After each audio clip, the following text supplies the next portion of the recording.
ಹಾಸನ ನಗರದ ಎಲ್ಲ ಸರ್ಕಾರಿ ನೌಕರ ಮತ್ತು ನಿವೃತ್ತ ನೌಕರ ಬಂಧುಗಳಲ್ಲಿ ಒಂದು ಮನವಿ ಇದೆ.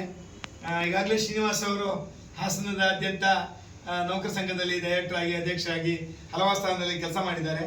ಈಗಷ್ಟೇ ಒಂದು ಹೊಸ ಕನಸುಗಳನ್ನು ಹೊಸ ಆಯೋಜನೆಗಳನ್ನ ಇಟ್ಕೊಂಡು ಸರ್ಕಾರಿ ನೌಕರರ ಒಟ್ಟಾರೆ ಮನೋರಂಜನೆ, ಆರೋಗ್ಯ, ಅವರ ಕ್ರೀಡೆ ಇತ್ಯಾದಿಗಳನ್ನು ಗಮನಿಟ್ಕೊಂಡು ಸರ್ಕಾರಿ ನೌಕರ ಯೂನಿಟಿ ಕ್ಲಬ್ ಅಂತೇಳಿ ಪ್ರಾರಂಭ ಮಾಡ್ತಾ ಇದ್ದಾರೆ.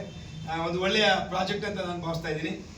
ದಯಮಾಡಿ ಎಲ್ಲರೂ ಬಂದು ಇದಕ್ಕೆ ಮೆಂಬರ್ ಆಗಿ ನಿಮ್ಮ ಮುಂದಿನ ಜೀವನವನ್ನು ಸಂತೋಷದಾಯಕವಾಗಿ ಕಳೀಲಿ.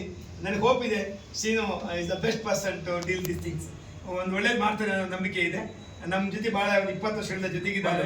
ಖುಷಿ ಇದೆ ಆ ವಿಷಯದಲ್ಲಿ, ಹೃದಯದ ಮಾತಿದು. ಸೊ ಹಾಗಾಗಿ ಎಲ್ಲರೂ ಬಂದು ಜಾಯಿನ್ ಆಗಿ ಒಳ್ಳೇದಾಗುತ್ತೆ, ಒಳ್ಳೇದಾಗಲಿ. ಆಲ್ ದಿ ಬೆಸ್ಟ್ ಅಣ್ಣ.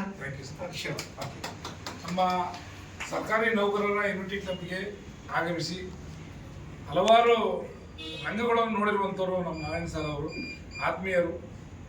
ಸರ್ಕಾರಿ ನೌಕರ ಸಂಘ ಚುನಾವಣೆಯ ಜೊತೆಯಲ್ಲಿ ಅದ್ಭುತವಾಗಿ ಎದುರಿಸಿದಂಥವ್ರು.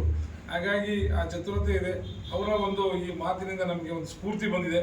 ಹಾಗಾಗಿ ಅವರು ನಮ್ಮ ಈ ಒಂದು ಕ್ಲಬ್ಗೆ ಆಗಮಿಸಿರುವುದು ನಮ್ಮೆಲ್ಲರಿಗೂ ಒಂದು ಹೆಮ್ಮೆ.